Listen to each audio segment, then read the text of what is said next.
है, इसलिए हमने बेटी सीता का स्वयंवर रचा है। तुम देश विदेश जाकर राजा महाराजा और राजकुमारों को ये हमारा संदेशा सुनाओ और सबसे पहले तुम विश्वामित्र जी के पास जाओ और उन्हें हमारा ये संदेशा देना। और महाराजा दशरथ के पास भी ये पत्रिका लेकर जाइए। मैं जाता हूँ और संदेशा लेके आता हूँ। अब राजा जनक का संदेश धनुष यज्ञ के लिए पत्रिका लेकर सबसे पहले मुनिदेव विश्वामित्र के पास निकलते हैं। और उधर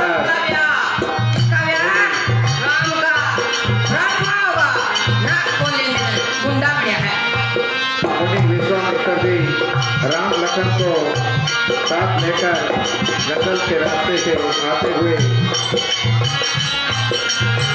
मिल जाते हैं। देखिए उनमें इस प्रकार से क्या क्या वार्ता होती है।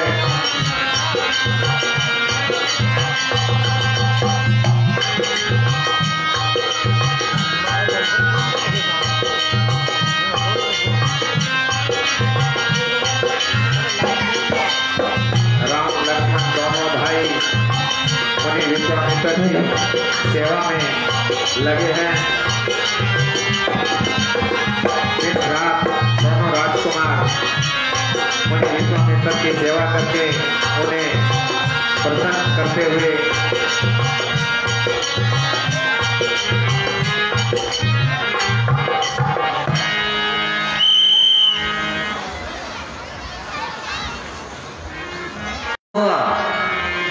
राजा दशरथ ने आपके लिए पत्र दिया। उन्होंने अपनी बेटी का स्वयंवर रचा रखा है। हे बेटा राम, कहिए मुनिराज। जनकपुरी से राजा जनक की ये निमंत्रण पत्र आया है। उन्होंने अपनी बेटी सीता का स्वयंवर रचा है। हमें अभी चलना होगा। रामपुर रामलीला बेटी के मंच पर किया जा रहा है। आप सभी शांति बनाए रखें, देखते रहिए। बहुत ही बढ़िया चित्रण। बोलिए मर्यादा पुरुषोत्तम भगवान रामचंद्र की जय हो। आओ बेटा राम, हम जनकपुरी चलते हैं। चलिए मुनिराज। पूछा मुनीशिला प्रभु देखी, सकल कथा मुनि कहा विशेषी। हे मुनिराज, यह जो सामने पत्थर के आकार में स्त्री का रूप दिखाई दे रहा है, यह किसका है? गौतम नारी श्राप बस उपल दे हरि जी, उपल दे हरि जी। चरण कमल रस चाहती, लोक पाकर हेलो सियावर राम जय। हे बेटा राम, लाइन देख लियो। ये गौतम ऋषि की पत्नी अहिल्या है। अपने पति के श्राप से पत्थर की हुई है। इसे अपने चरणों की रस दो, जिसे इसका उद्धार होगा।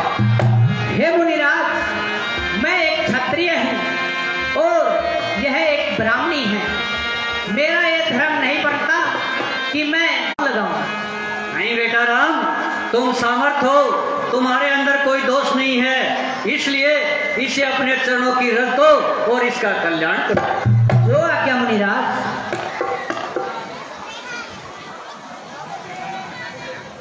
प्रणाम प्रभु। मैं नारिया पावन प्रभु जग पावन, रावण विभूषण गुण नारी, राजीव विलोचन भवन मोचन, पाहि पाहि शरण आई। हे प्रभु, मैं एक अपवित्र नारी हूँ और हे प्रभु, आप तो जगत को पवित्र करने वाले और भक्तों को सुख देने वाले हैं। मुनि साप जो कीना रति फल की,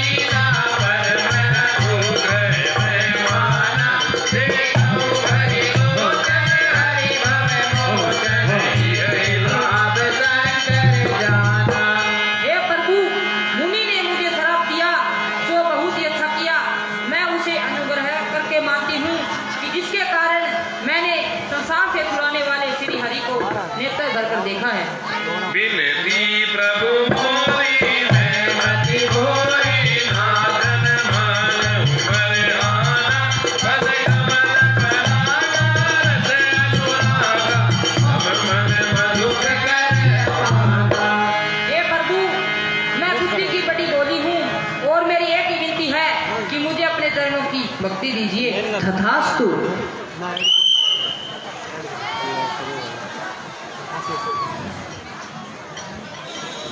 अब मुनि विश्वामित्र जी राम लखन को साथ लेकर जनकपुरी की ओर चल पड़ते हैं। तो चलते चलते संयोग से राजा जनक उन्हें नगर के बाहर द्वार पर ही मिल जाते हैं और उनकी आपस में क्या वार्ता होती है देखिए लीला के इस अगले सीन में दृश्य तैयार है। हेलो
मंत्रीवर, कहो महाराज। शहर के लिए हाँ चलिए महाराज। चलिए मंत्रीवर, चलिए।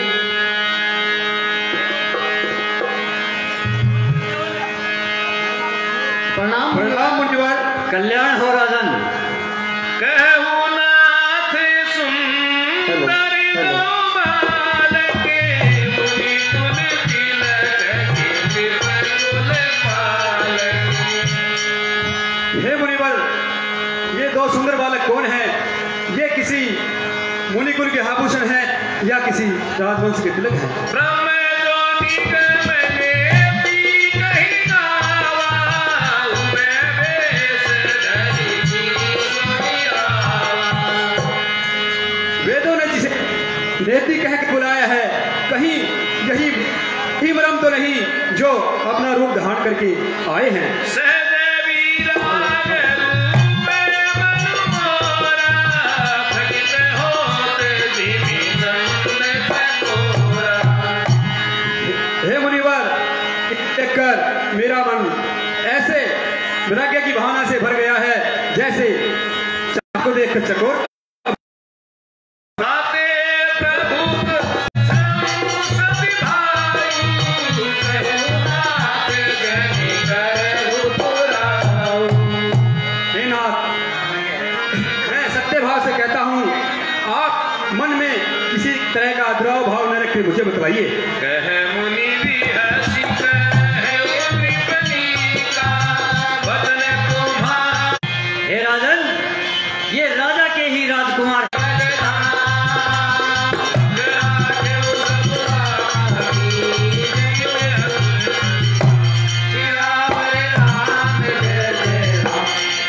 इनके नाम राम और लक्ष्मण है। ये ज्ञान रूप शील और बलों के धाम है। इन्होंने मेरे यज्ञ की रक्षा की है। इसका सारा ये संसार साक्षी है। निक प्रीति पर से पर पावनी, कहिल जाई मने भाव सुभावनी। हे मुनिवर, इनकी प्रीति बड़ी पवित्र है और मन को हरने वाली है, जिसे वाणी के द्वारा प्रकट नहीं किया जा सकता। मुनिवर, रघुनाथ मुदित विदेहु, ब्रह्म जीव सहज सनेहु। हे मुनिवर, इनकी प्रीति ऐसे प्रतीत होती है जैसे ब्रह्म और जीव की होती हो।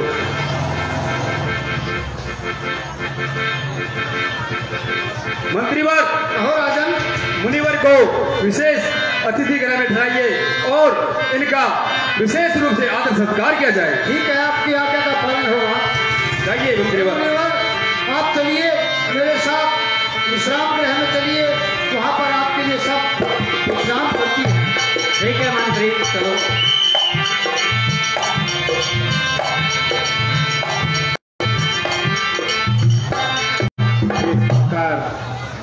ऋषि मुनियों को बैठाकर राम लखन अपने गुरुओं की सेवा शुश्रूषा में लग जाते हैं, उनके पांव दबाते हैं और दोनों भाई पांव दबाते दबाते अपने गुरुजी से जनकपुरी देखने की इच्छा जाहिर करते हैं।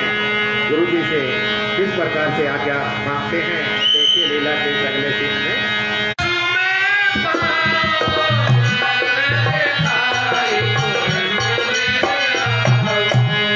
हे मुनिराज, अगर आपकी आज्ञा पाऊं तो मैं लक्ष्मण को नगर की शोभा दिखलाकर तुरंत ही ले आऊंगा। जाई देखिया वह नगरू